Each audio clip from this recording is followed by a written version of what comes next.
And a layup, up next, free throw. Medyo napalakas na onte, Francis. Ayan na, bordering pa. Up next, three-point shot naman. Still, you have 30 seconds. Ayan na! A lot of time left, Francis, para sa 1 million pesos. Ayan na! Oh! And there you have it, ladies and gentlemen, ang first winner ng Sports Plus Clutch Time Challenge.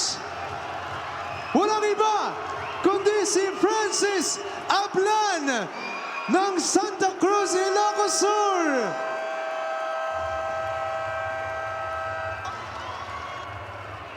Francis Ablan, congratulations! Nanalo ka ng 1 million pesos mula sa Sports Plus!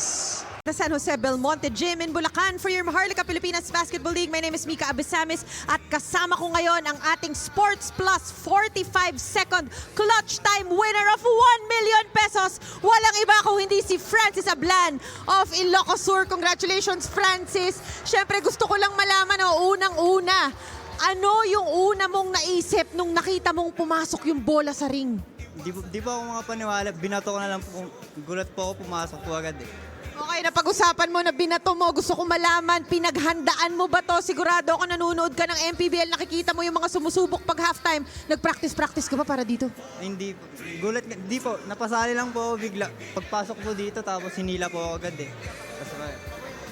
Tapos, yun, di ko po alam. Kinakabahan po kung papasok po lahat yun.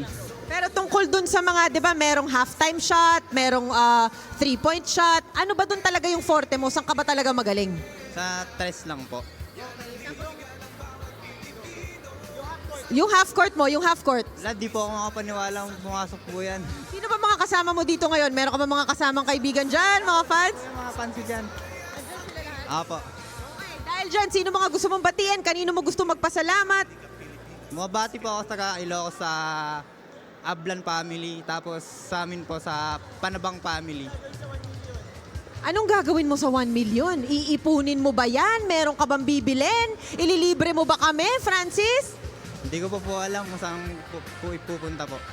Kumbaga, nanginginig pa siya. Hindi pa siya makapaniwala dito sa napakagandang sorpresa. Siyempre, bigay sa atin ng Sports Plus. Once again, this is the 45-second clutch time challenge. At ang ating winner, walang iba kundi si Francis Ablan of Ilocos Sur. Napakasaya! Si Del Bonito, anong masasabi nyo?